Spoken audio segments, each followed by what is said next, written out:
जय जय राम कृष्ण हरि जय जय राम कृष्ण हरि जय जय राम कृष्ण हरि जय जय राम कृष्ण हरि जय जय राम कृष्ण हरि जय जय राम कृष्ण हरि जय जय राम कृष्ण हरि जय जय राम कृष्ण हरि जय जय राम कृष्ण हरि जय जय राम कृष्ण हरि जय जय राम कृष्ण हरि जय जय राम टाळी वाजवा म्हणा जय जय राम कृष्ण हरि जय जय राम कृष्ण हरि जय जय राम कृष्ण हरि जय जय राम कृष्ण हरि जय जय राम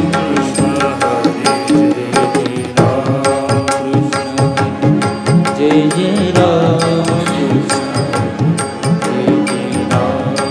कृष्ण हरि जय जय राम कृष्ण हरि जय जय राम कृष्ण हरि जय जय राम कृष्ण हरि जय जय राम कृष्ण हरि जय जय राम कृष्ण हरि जय जय राम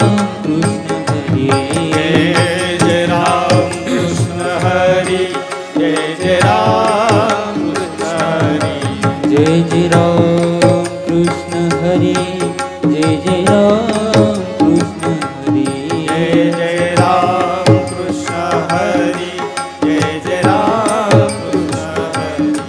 जय जय राम कृष्ण हरि जय जय राम कृष्ण हरि जय जय राम कृष्ण हरि जय जय राम कृष्ण हरि जय जय राम कृष्ण जय जय राम कृष्ण हरि जय जय राम कृष्ण हरि जय जय राम कृष्ण हरि जय जय राम कृष्ण हरि जय जय राम कृष्ण हरि जय जय राम कृष्ण हरि जय जय राम कृष्ण हरि जय जय राम कृष्ण हरि जय जय राम कृष्ण हरि जय जय राम कृष्ण हरि जय जय राम कृष्ण हरि जय जय राम कृष्ण हरि जय जय राम कृष्ण हरि जय जय राम कृष्ण हरि जय जय राम कृष्ण जय जय राम ओम श्री परमात्मने नमः सजयति सिंधुर्वदनो देवो यत्पादपङ्कजस्मरणं वासर्मणिरीव तमसां राशिं नाशयति विघ्नानां या कुन्देन्दुतुषारहारधवला या शुभ्रमश्रावृता या वीणावरदण्डमण्डितकरा या श्वेतपद्मासना या ब्रह्माच्युतशङ्करप्रभृतिभिर्देवैः सदा वन्दिता सा मां पातु सरस्वती भगवती निःशेषजाड्यापहा समचरणसरोजं सान्द्रनीलाम्बुदाभं जघननिहितपानीमण्डनं मण्डनानां तरुणतुलसीमालाकन्धरं कञ्जनेत्रं सदयधवलहासं विठ्ठलं चिन्तयामि नमो ब्रह्मस्वरूपाय साक्षात् कैवल्यमूर्तये सच्चिदानन्दरूपाय ज्ञानेशाय नमोऽस्तुते विश्वोद्धारार्थसम्भूतः साक्षात् वैकुण्ठनायक भक्तितत्त्वप्रकाशाय ज्ञानमूर्ते नमो नमः अलकावती सिद्धपीठे यावच्चन्द्रदिवाकरौ सदोदितोपकारार्थं चित्सूर्याय नमाम्यहम् नमो सद्गुरु तुकया ज्ञानदीपा नमो सद्गुरु सच्चिदानन्दरूपा नमो सद्गुरु भक्तकल्याणमूर्ति नमो सद्गुरु भास्करा पूर्णकीर्ति पंढरीनाथ भगवान की जय माऊली श्री ज्ञानेश्वर महाराज की जय जगद्गुरु तुकाराम महाराज की जय इंद्रायणी माता की जय जगद्गुरु संत शिरोमणी विश्ववंद्य वैराग्यमूर्ती श्री संत तुकोबारायांच्या या संत पीठामध्ये जो कार्यक्रम आपण आयोजित केलेला आहे तो जगद्गुरु तुकोबारायांच्या चरित्र भावामृताचा आहे. खरं तर इथं कार्यक्रमाचं आयोजन करणं याला निमित्त आहे. सर्वांना माहिती आहे जगद्गुरु तुकोबारायांच्या वैकुंठ गमनाला आता 450 म्हणजे 375 वर्ष होत आहेत. अर्थात त्रिशतकोत्तर अमृत महोत्सवाचा हा कार्यक्रम संपूर्ण महाराष्ट्रभर वारकरी संप्रदाय आणि मराठी भाषिक साजरा करतायत. तेव्हा ही जी भूमी आहे या भूमीमध्ये हा साजरा करण्याचं काय प्रयोजन आहे हाही महत्वाच्या चिंतनाचा मुद्दा आहे. खरं तर ही भूमी जी आहे मला असं वाटतंय आळंदी आणि देहूचं सेंटर हे टाळगाव चिखली असावं. हा मोठा योगायोग आहे. इकडे ज्ञान तीर्थ आहे आणि इकडे वैराग्य तीर्थ आहे. या इंद्रायणी मातेच्या दोन्ही तीरावर अर्थात दक्षिण तीरावर वैराग्यमूर्ती तुकोबार आहेत तर उत्तर तीरावर ज्ञानमूर्ती ज्ञानोबार आहेत. मला असं वाटतं हा सुरेल संगम एखाद्या नदीच्या किनारी काही पंचक्रोशीच्या अंतरात साधला जावा असं दुर्मिळ उदाहरण जर कुठं पाहायला मिळत असेल तर मला वाटतं ते क्षेत्र हेच असावं. आणि त्यातल्या त्यात महत्वाची गोष्ट अशी की हे गाव टाळगाव चिखली तसं ऐतिहासिक गाव आहे. जगद्गुरु तुकोबाराय वैकुंठाला गेल्यानंतर इथे त्यांनी टाळ टाकले असा एक पुरातन इतिहास आहे. जे टाळ मंदिर आपण गावामध्ये पाहतो रस्त्याच्या कडेला ते आपल्याला आजही या घटनेची साक्ष देत उभी आहे. तेव्हा तुकोबारायांच्या चरित्राशी या गावाचा तसा संबंध आहेच. परंतु मला असं वाटतं इथं संयोजकाला तुकोबारायांनी ज्ञानोबारायांनी काय सद्बुद्धी दिली असेल माहिती नाही. याच टाळ क्षेत्रामध्ये हे तुकोबारायांच्या नावाचं संतपीठ इथं उभा राहावं हा एक खूप मोठा योगायोग मानावा लागेल. तुकोबारायांचं चरित्र आरंभ करत असताना आपल्या काही गोष्टीकडे लक्ष देणं गरजेचं आहे. तुकोबारायांचं चरित्र हे असामान्य कोटीतलं चरित्र आहे. तसं संत महात्म्यांचे चरित्र हे असामान्यच असतात. भगवंताचं चरित्र आणि संतांचं चरित्र यांच्यामध्ये जर आपण थोडीशी तुलना केली तर आपल्या असं लक्षात येईल की देवांच्या चरित्रापेक्षा संतांची चरित्र काहीशी पुढे गेलेली आहे. भगवंताची चरित्र अनेक ग्रंथांमधून आपल्या समोर उपलब्ध आहेत. कथेच्या माध्यमातून आपण ती नित्य श्रवण करत असतो. श्रीमद भागवत कथेमध्ये भगवान श्रीकृष्णाचं चरित्र आहे. रामायण ग्रंथामध्ये प्रभू रामचंद्रांचं चरित्र आहे.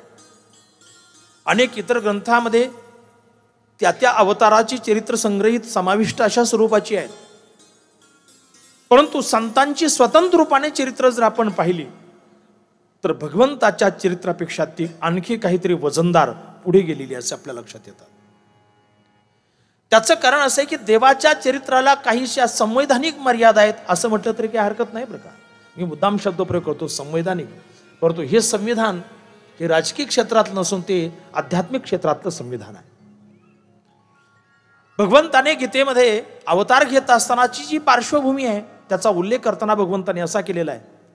यदा यदा हि धर्मस्य ग्लानिर्भवति भारत अभ्युत्थानमधर्मस्य तदात्मानं सृजाम्यहं परित्राणाय साधूनां विनाशाय च दुष्कृतां धर्म संस्थापनार्थाय संभवामि युगे युगे. भगवंत सांगतात की ज्यावेळी धर्मावर ग्लानी येते अधर्म हा बोकाळला जातो साधूंचं अस्तित्व धोक्यात येतं असाधू अर्थात राक्षस जी लोक आहेत ते उन्मत्त झालेली असतात धर्मामध्ये पाखंड निर्माण झालेलं असतं. अशा प्रसंगामध्ये साधूंचं रक्षण करण्यासाठी, दुर्जनाचा संहार करण्यासाठी आणि धर्माची संस्थापना करण्यासाठी मला युगायुगामध्ये अवतरित व्हावं लागतं, असं भगवंत त्या ठिकाणी सांगतात. परंतु मार्मिकता अशी आहे, भगवंत त्या कार्याला आल्यानंतर ते कार्य पूर्ण करून गेल्यानंतर पुन्हा त्याच्यामध्ये कुठल्याच प्रकारची अडचण राहत नाही असं मात्र नाही. आपण पाहतो एखाद्या शेतकऱ्याने एखादी फळ झाडं लावले, आपल्या शेतामध्ये फळबाग लावली. आता आंब्याच्या झाडाची त्या ठिकाणी लावणी केलेली आहे. आंब्याच्या झाडाला फळ कधी येतं? साधारणतः 10-1 वर्षाने आपण असं गृहीत धरूया. आणि तो शेतकरी जर 10 वर्षांनी तिथं ट्रक घेऊन आला आंबे भरण्यासाठी, तर तिथं आंबे सापडतील का? नाही. कारण त्या ठिकाणी झाडं लावल्यानंतर झाडाचं संवर्धन आणि संरक्षण करण्यासाठी त्या शेतकऱ्यांना बऱ्याचशा गोष्टी कराव्या लागतात. त्याला पाणी देणं गरजेचं आहे, जे काही गवत झालं असेल, तण झालं असेल ते काढणं गरजेचं आहे, त्याला खत देणं गरजेचं आहे, इतर प्राण्यापासून त्याचं रक्षण करण्यासाठी काही कंपाऊंड वगैरे करणं गरजेचं आहे, काही रोग किडीपासून रक्षण करण्यासाठी फवारणी वगैरे करणं गरजेचं आहे. हे केल्यानंतर त्या अपेक्षित वर्षानंतर त्या झाडाला फळं लागतात. तसं धर्माच्या बाबतीमध्ये केवळ भगवंताने धर्माची स्थापना केली आणि ते निघून गेले म्हणजे सर्व काम झालं असं नाहीये. मला असं वाटतं उरलेली पुढची सर्व कामं करण्यासाठी संत महात्म्यांना या ठिकाणी अवतीर्ण व्हावं लागतं. म्हणून भगवंताची जबाबदारी ही मर्यादित कालापुरती आहे, परंतु संतांची जबाबदारी जी आहे ती मात्र दीर्घकालीनाची आहे. तो धर्म टिकून ठेवण्यासाठी नवे तो धर्म वाढीस लावण्यासाठी संतांना त्या ठिकाणी कष्ट करावे लागतात. म्हणून संत तुकोबरांच्या भाषेतच सांगायचं झालं तर महाराज त्या ठिकाणी वर्णन करतात, धर्म रक्षावयासाठी करणे अटी आम्हासी. धर्माचं रक्षण करण्यासाठी आम्हाला अटी करावी लागते, आटापिटा करावा लागतो. म्हणून संतांचं महत्वाचं जर कार्य कुठलं असेल तर एका ठिकाणी महाराज वर्णन करतात, धर्माचे पाळन करणे पाखंड खंडन, करणे पाखंड खंडन, करणे पाखंड खंडन. धर्माचे पालन करणे पाखंड खंडन, करणे पाखंड खंडन, करणे पाखंड खंडन. हेची आम्हा करणे काम, हेची आम्हा करणे काम, हेची आम्हा करणे काम, बीज वाढवावे नाम, बीज वाढवावे नाम, बीज वाढवावे नाम. हेची आम्हा करणे काम, बीज वाढवावे नाम, बीज वाढवावे नाम, बीज वाढवावे नाम. अवतार घ्यायचा कुठे घ्यायचा, कोणत्या गावात घ्यायचा, कोणत्या परिस्थितीमध्ये घ्यायचा, त्याला अनुकूल भूमिका काय, या सर्व गोष्टीचा विचार अवताराला येण्यापूर्वी संत करतात. संत म्हणजे कधी येत नाहीत बरं का.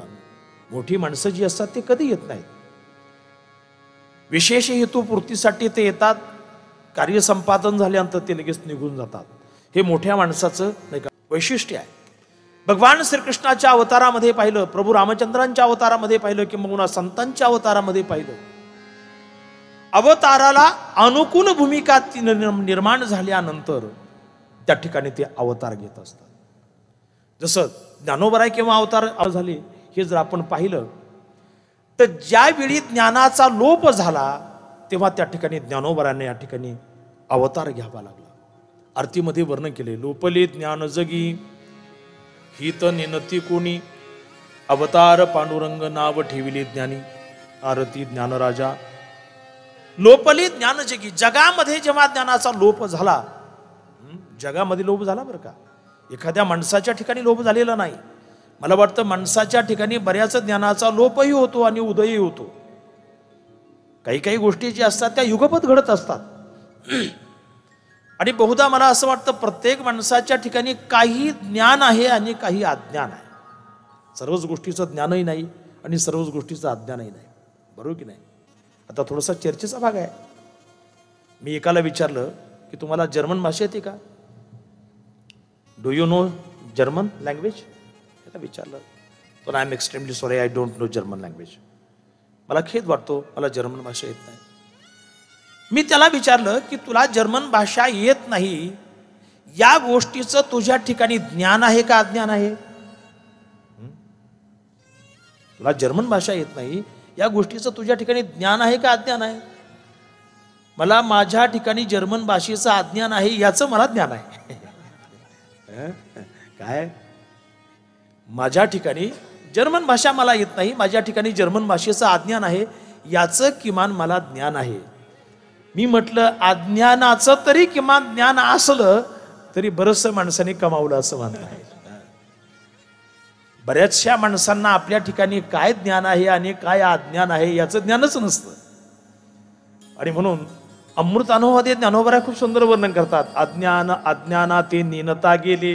लक्षात घ्या. आता तो आणखीन विषय या ठिकाणी मी विस्तारित करत नाही, परंतु या ठिकाणी ज्ञान शब्दाचा अर्थ आहे तो म्हणजे आध्यात्मिक ज्ञान, व्यावहारिक ज्ञान असा नाहीये. आध्यात्मिक ज्ञान जेव्हा या जगतामध्ये लुप्त झालं तेव्हा जगामधलं अज्ञान दूर करण्यासाठी एका दोन प्रकाश साधनांची व्यवस्था पुरीची पडणारी नाहीये. आता आपण या परिसरामध्ये पाहतो, या परिसरामध्ये मला वाटतं यावेळी दररोज अंधार असतो की नाही? यावेळेला दररोज अंधार आहे, परंतु आज किमान इथला तरी अंधार दूर व्हावा म्हणून या ठिकाणी प्रकाश योजना केलेली आहे, लाईटची व्यवस्था केलेली आहे. परंतु या लाईटची व्यवस्था फक्त इथला अंधार दूर करण्यासाठी पर्याप्त आहे, पुरेशी आहे. आणखी आपण थोडंसं दूर गेलो तर तिथला अंधार ही लाईट घालू शकत नाही. मग संपूर्ण अंधार जर घालवायचा असेल तर गरज कशाची आहे? सूर्याची आहे. सूर्योदय झाला की संपूर्ण अंधार त्या ठिकाणी निघून जातो. तसं जगातलं अज्ञान अर्थात वैश्विक अज्ञान घालवण्यासाठी गरज आहे ज्ञान सूर्याची. आणि म्हणून ज्ञानोबरायांचा अवतार हा मूर्तिमंत ज्ञान सूर्याचा आहे. तसं तुकोबरायांचा अवतार सुद्धा त्या काळामध्ये काय काय घटना घडल्या होत्या की जेव्हा तुकोबरायांना या ठिकाणी अवतीर्ण व्हावं लागलं.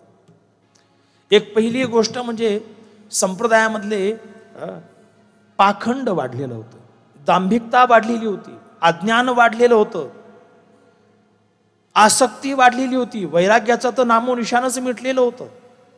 आणि तेव्हा या गोष्टीचं पुनरुज्जीवन करण्यासाठी तुकोबरायांना या ठिकाणी येणं त्या ठिकाणी आवश्यक वाटलं, गरजेचं वाटलं.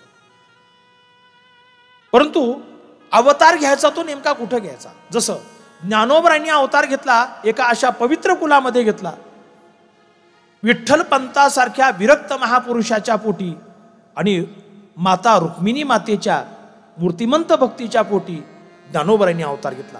तसं तुकोबरायांनी सुद्धा अवतार कोणत्या कुलामध्ये घेतला, कुठं घेतला हे पाहणं गरजेचं आहे. म्हणून ज्या ठिकाणी संत महात्मे अवतीर्ण होतात ते कुळही अतिशय पवित्र असतं असं महाराजच एका ठिकाणी उल्लेख करतात. पवित्र ते कुळ पावन तो देश, पवित्र ते कुळ पावन तो देश, पवित्र ते कुळ पावन तो देश, पवित्र ते कुळ पावन तो देश. जेथे हरीचे दास जन्म घेती, जेथे हरीचे दास जन्म घेती, त्यांचा झाला नारायण, कर्म धर्म त्यांचा झाला नारायण, कर्म धर्म त्यांचा झाला नारायण. जेथे हरीचे दास जन्म घेती, जेथे हरीचे दास जन्म घेती कर्म धर्म त्यांचा झाला नारायण कर्म धर्म त्यांचा झाला नारायण कर्म धर्म त्यांचा झाला नारायण त्यांचे निपावन तिनी लोकलो त्यांचे निपावन तिनी लोकलो कर्म धर्म त्यांचा झाला नारायण कर्म धर्म त्यांचा झाला नारायण कर्म धर्म त्यांचा झाला नारायण कर्म धर्म त्यांचा झाला नारायण कर्म धर्म त्यांचा झाला नारायण कर्म धर्म त्यांचा झाला नारायण पवित्र ते कुळ पावन तो देश जेथे हरीचे दास जन्म घेती. महाराजांच्याच भाषेत वर्णन करायचं झालं, हरीचे दास अर्थात भगवत भक्त ज्या ठिकाणी अवतीर्ण होतात प्रकट होतात ते कुळही पवित्र आहे, तो देशही पावन आहे. या ठिकाणी आणखी मला थोडासा खुलासा करावा लागेल. जन्म वेगळा आहे आणि अवतार वेगळा आहे. सर्वसामान्य जीवाचा हा जन्म आहे आणि देवाचा आणि संतांचा जो आहे त्याला जन्म न म्हणता त्याला आपण अवतार म्हणतो.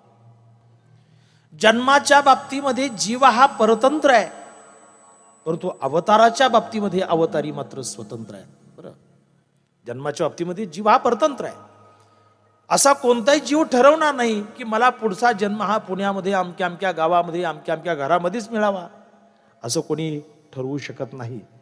कारण जन्म हा त्याच्या पूर्वकर्मावर अवलंबून असतो. ज्ञानोबराय वर्णन करतात, अगा कर्मी जई उरावे तई तिही सुखदुःखी फळावे तया ते भोगावया यावे देहा एका. आपल्या ठिकाणचं बरं वाईट अर्थात अनुकूल प्रतिकूल जे कर्मशेष राहतं उरलं जातं त्या कर्मानुरूप त्या जीवाला त्या ठिकाणी तिथं जन्म मिळत असतो. जर कर्म चांगलं असेल तर जन्म चांगला मिळतो आणि कर्म जर चांगलं नसेल तर तुकोबरायांच्या भाषेत सांगायचं तर खंती ते न करा कोणी गाढव कुतरा, असं महाराज वर्णन करतात. म्हणून जीवाच्या जन्माला सर्वथा कर्म हा हेतुभूत आहे. तसं संतांच्या आणि देवाच्या बाबतीमध्ये कर्म हे हेतुभूत नाहीये. संत जेव्हा ठरवतील जिथं ठरवतील तिथं त्या ठिकाणी ते जन्माला येऊ शकतात. त्यालाच जन्म न म्हणता मी अवतार असा शब्द प्रयोग केला आहे. संस्कृतमध्ये तरती हा धातू आहे, त्याचा अर्थ तरणे तरुण जाणे असा अर्थ आहे. आणि त्याला अव हा उपसर्ग लागून उपसर्गेने धात्वार्थ हा बलाद अन्यत्र नियते या नियमाप्रमाणे अवतार शब्दाचा अर्थ होतो खाली येणे उतरणे. हे संत महात्मे कुठून खाली येतात कुठून उतरतात? झाडून उतरतात का एखाद्या बिल्डिंग वरून खाली उतरतात? कुठून उतरतात? जे निर्गुण निराकार ब्रह्मस्वरूप आहे त्या ब्रह्मस्वरूपाहून हे संत महात्मे खाली येत असतात. म्हणून एका अभंगामध्ये महाराज वर्णन करतात, आम्ही वैकुंठवासी आम्ही वैकुंठवासी आम्ही वैकुंठवासी आम्ही वैकुंठवासी आलो याची कारणासी आलो याची कारणासी आलो याची कारणासी आलो याची कारणासी. बोलिले जे ऋषी बोलिले जे ऋषी बोलिले जे ऋषी बोलिले जे ऋषी साच भावी वर्ताया भावी वर्ताया साच भावी वर्ताया भावी वर्ताया जाडू संताचे मार्ग आडराणी भरले जग उच्चिष्टाचा भाग शेष उरला तोषे जाडू संताचे मार्ग आडराणी भरले जग उच्चिष्टाचा भाग शेष उरला तोषे. महाराज सांगतात आम्ही वैकुंठवासी आहोत या कारणाशी आम्ही आलो याची कारणाशी. इथं सुद्धा आलो हा शब्द स्वतंत्रता वाचक आहे. इथं परतंत्र नाही, आम्हाला आणलं नाही, आम्हाला पाठवलं नाही, आम्ही आलो ही स्वतंत्रता त्याच्यामध्ये आहे. म्हणून संत महात्मे या ठिकाणी अवतीर्ण होत असतात. परंतु ते कुठं अवतीर्ण होतात?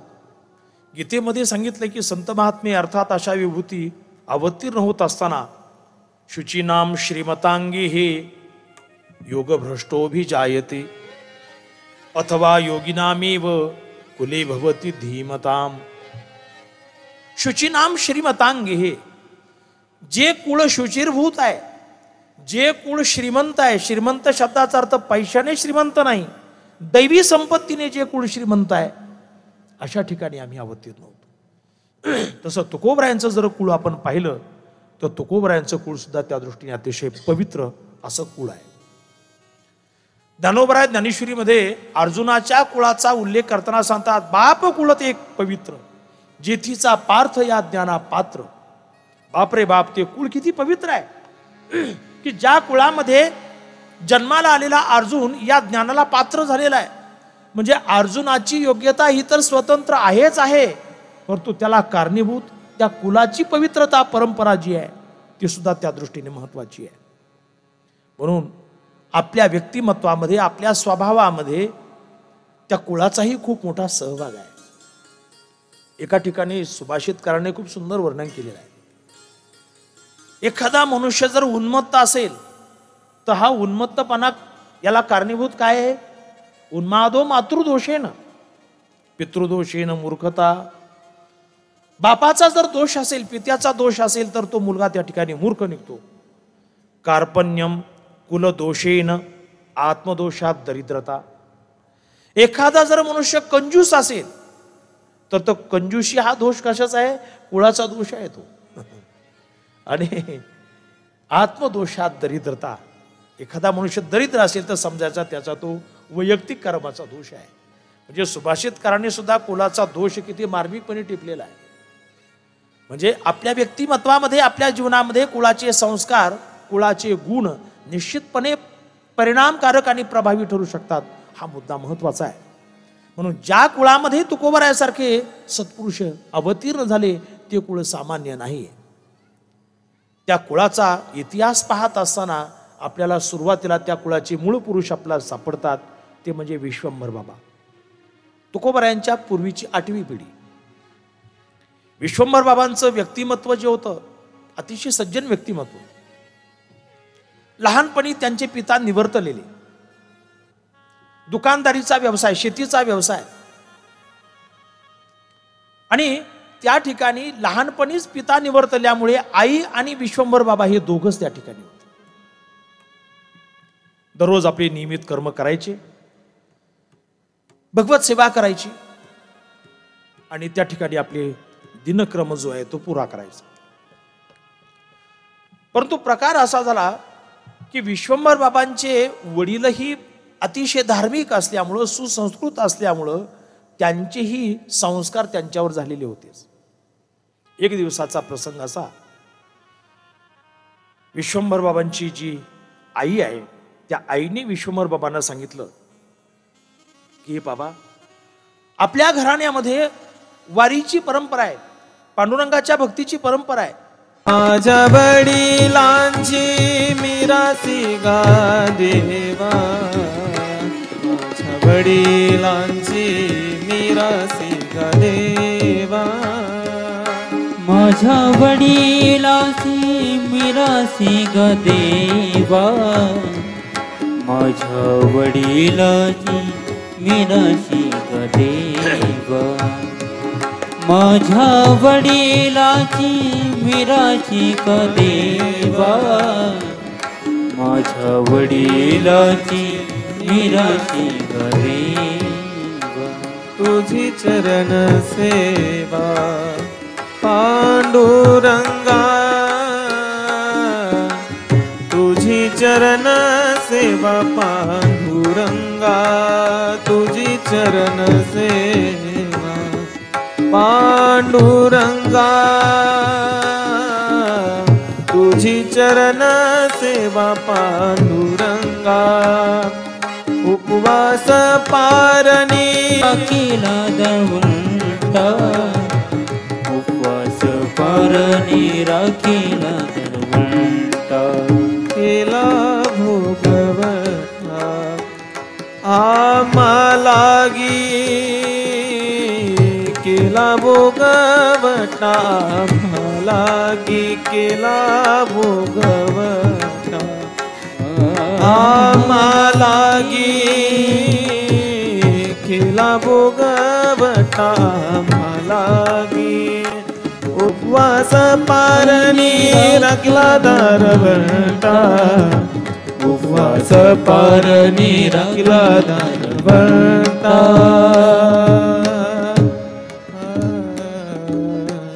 यथावकाश त्या ठिकाणी विश्वंभर बाबांचं लग्न झालं. त्यांच्या पत्नीचं नाव आमाबाई असं होतं.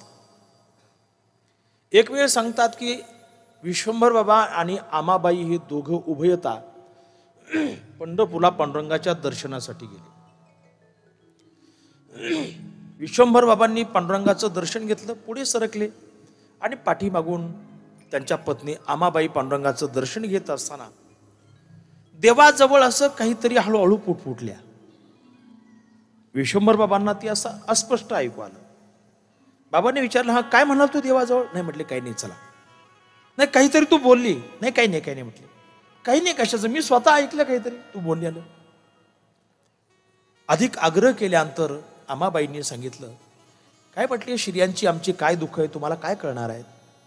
मी देवाला माझं दुःख वधवून दाखवलं. अरे पण तुझं दुःख काय आहे, मी तुझा पती आहे, मला नाही सांगणार मग कोणाला सांगणार, असं चिडून विचारल्यानंतर आमाबाईंनी खुलासा केला. म्हटले देवाला मी प्रार्थना केली, विनंती केली की हे भगवान, अनेक वर्ष झालेली आहेत लग्न झालेली, परंतु पोटी काही संतान नाही, तेव्हा काहीतरी संतान प्राप्ती होई अशी देवाला प्रार्थना केली. हे ऐकल्यानंतर विश्वंभर बाबा एवढे चिडले असं सांगतात, तुला यासाठी देवाकडे आणलंय का, या गोष्टी देवाला मागायच्या असतात का. याचा अर्थ असा आहे की देवाकडे काहीही मागण्याची वृत्ती असू नये अशी शुद्ध निष्काम पारमार्थिक भावना जोपासणारे जे विश्वंभर बाबा, अशा पवित्र निष्काम विरक्त कुळामध्ये तुकोबराय अवतीर्ण होतात. अर्थात या संपूर्ण कुलाचा हा गुण आहे. पुढे यथायोग्य काली विश्वंभर बाबांना 2 मुलं झाली, एक हरिबुवा आणि दुसरे मुकुंदबुवा. मुकुंदबुवा एका युद्धामध्ये त्या ठिकाणी सैनिक म्हणून होते, त्या ठिकाणी त्या युद्धामध्ये ते वीरगतीस प्राप्त झाले. परंतु हरिबुवा हे मात्र त्या ठिकाणी भगवत भजनामध्ये रत होते. कुल परंपरा त्यांनी यथायोग्य रीतीने चालवली. त्या हरिबुवांना विठोबा नावाचे एक पुत्र झाले. विठोबाच्या पुत्राचं नाव आहे पदाजी बुवा. पदाजी बुवाच्या मुलाचं नाव आहे शंकर बुवा. या पिढ्या लक्षात घ्या, कारण या पिढ्या लक्षात ठेवणं खूप गरजेचं आहे. शंकर बुवाच्या मुलाचं नाव आहे कान्हया. कान्हयाच्या मुलाचं नाव आहे बोलोबा बाबा, जे तुकोबरायांचे वडील. त्या बोलोबा बाबांच्या पत्नीचं नाव आहे कनकाबाई. आणि बोलोबा बाबा आणि कनकाबाई या उभयतांच्या पोटी 3 पुत्ररत्न प्राप्त झाले. त्यातलं पहिलं आहे ते म्हणजे सावजी बाबा, दुसरे आहेत ते तुकाराम बाबा आणि तिसरे आहेत ते कान्होबाराय. हे 3 पुत्ररत्न प्राप्त झाले. परंतु ज्यावेळी तुकोबराय मातेच्या गर्भामध्ये होते तेव्हा इथं असं वर्णन केलेलं आहे, त्या मातेची जी वृत्ती होती ती मातेची वृत्ती ही वेगळी दिसायला लागली. कारण श्रीमद भागवतामध्ये सुद्धा आपण पाहतो, देवकीच्या उदरामध्ये जेव्हा भगवंत स्थानापन्न झाले तेव्हा देवकीचे तेज दिशे जैसा सूर्य, कंसाचे हृदय जळत असे, त्या ठिकाणी वर्णन केलेलं आहे. देवकी अशी विलक्षण तेजस्वी दिसायला लागली. तसं कनकाबाईंच्या उदरामध्ये जेव्हा तुकोबराय स्थित झाले तेव्हा कनकाबाईंचं तेज सुद्धा असं विलक्षण जाणवायला लागलं. त्यांची अभिरुची अशी विरक्तीयुक्त होती. अलीकडच्या भाषेमध्ये सांगायचं म्हणजे स्त्रियांना डोहाळे होतात की नाही, आणि धर्मशास्त्रामध्ये अशी मर्यादा आहे. धर्मशास्त्र ऐशे पुसावे डोहाळे त्यांचे पुरवावे मनोरथ. धर्मशास्त्र असे की त्यांच्या डोहाळ्या अनुरूप मनोरथ त्यांचे पूर्ण करावेत. प्रभू रामचंद्रांच्या अवतारामध्ये सुद्धा कैकेयी, सुमित्रा, कौशल्य यांना जे डोहाळे झाले त्याचं वर्णन आपण पाहतोच, ऐकतोच. तसं या ठिकाणी कनकाबाईंना जे डोहाळे लागले ते म्हणजे विरक्तीवर्धक असे डोहाळे. थोडंसं एकांतात बसावं, कोणाशी न रमावं, काहीतरी भगवत चिंतन करावं, नामस्मरण करावं, साधना करावी. आपण अलीकडे असे म्हणतो ना की मुलाचे पाय पाळण्यात दिसतात. मला वाटतं पाळण्यात दिसायच्या अगोदरच ते काही महिने जाणवतात त्या मातेच्या डोहाळ्यावर. आणि यथाकाल जगद्गुरु तुकोबाराय या ठिकाणी अवतीर्ण झाले. तो दिवस होता माघ शुद्ध पंचमी, अर्थात वसंत पंचमीचा दिवस होता.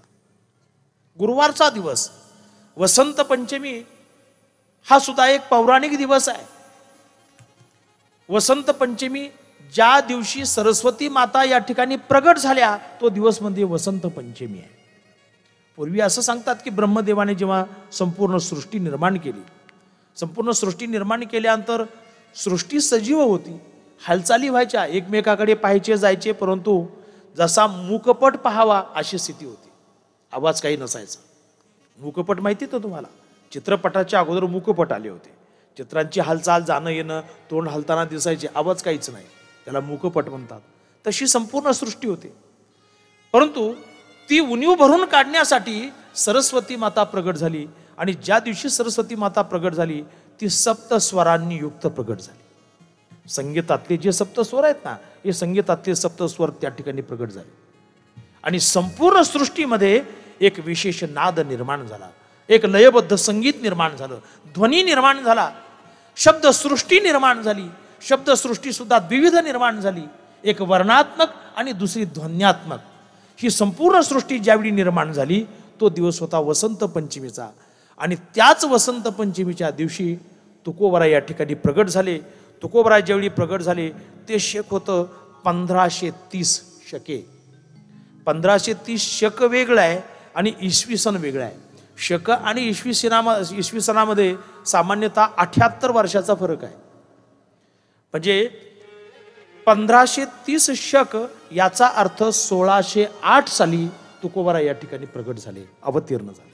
आणि जेव्हा तुकोबराय प्रगट झाले मला असं वाटतं भक्ती संप्रदायाला खऱ्या अर्थाने कळस मिळाला.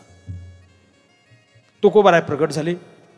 तुकोबरायांचं बालपण जे आहे हे सर्वसामान्य मुलाप्रमाणे ऐका गेलं. सामान्यतः 13 वर्षापर्यंत तुकोबरायांनी या बालपणाचा आनंद घेतला. आता लहान मुलं जी असतात, लहान मुलं प्रगट झाल्यानंतर, जन्माला आल्यानंतर त्यांचे बालपणाचे ज्या काही लीला असतात, आता मुद्दाम शब्द प्रयोग लीला मी करतो, तर वेगवेगळ्या असतात. ह्या लीला कशा होतात, ते घर कसं आहे, मातापित्याचे संस्कार कसे आहेत, मुलांना संगती कुणाची आहे, या सर्व गोष्टीवर त्या लहान मुलांच्या ज्या लीला आहेत त्या त्या ठिकाणी चालू असतात. तसं तुकोबरायांचं जीवन जर पाहिलं तर तुकोबरायांच्या जीवनामध्ये सुद्धा अनेक प्रकारच्या लीला आहेत.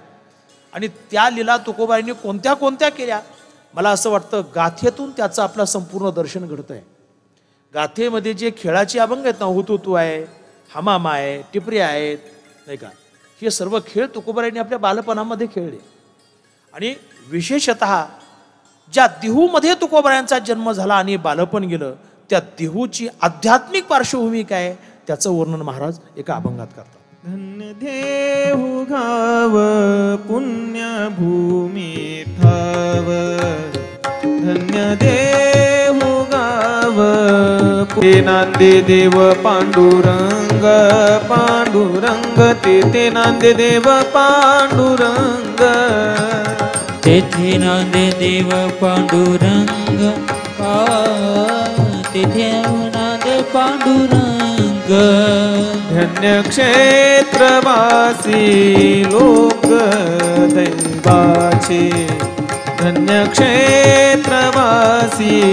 लोकदैवाचे धन्यक्षेत्रवासी लोकदैवाचे धन्यक्षेत्रवासी लोकदैवाचे लोकदैवाचे क्षिप्त पाहिलेला आहे. आज कार्यक्रमाचा पहिला दिवस असल्यामुळं थोडीशी सुरुवात उशिरा झाली, त्यामुळं काही काही गोष्टी आपल्या सूत्रबद्ध पद्धतीने संक्षिप्त रूपाने पाहाव्या लागल्या. राहिलेला जो विचार आहे तो आपण त्या ठिकाणी उद्या पाहू. संप्रदायाच्या नियमाप्रमाणे सर्वजण मोठ्या प्रेमाने भजन करा. ज्ञानदेव तुकाराम ज्ञानदेव तुकाराम ज्ञानदेव तुकाराम तुकाराम तुकाराम ज्ञानदेव तुकाराम ज्ञानदेव तुकाराम ज्ञानदेव तुकाराम ज्ञानदेव देव तुकाराम ज्ञानदेव तुकाराम ज्ञानदेव तुकाराम तुकाराम तुकाराम ज्ञानदेव तुकाराम ज्ञानदेव तुकाराम ज्ञानदेव तुकाराम तुकाराम ज्ञानदेव तुकाराम ज्ञानदेव तुकाराम ज्ञानदेव तुकाराम तुकाराम तुकाराम हाताने टाळी आणि मुखाने नाम घ्यायचं, चिंतन करायचं. ज्ञानदेव तुकाराम तुकाराम तुकाराम ज्ञानदेव तुकाराम ज्ञानदेव तुकाराम ज्ञानदेव तुकाराम तुकाराम तुकाराम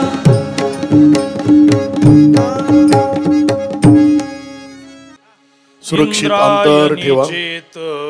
टी धरिला रहिवास विश्वतारावया लक्ष्मी निवास ज्ञानेश्वर रूपे धरिले निज देश. जय देवा जय देवा जय ज्ञानदेवा जीवा शिवाचा आदी परब्रह्म स्वामी सद्गुरु धामा सच्चिदानंद मूर्ती सच्चिदानंद मूर्ती पाय दाखविया आरती तुकाराम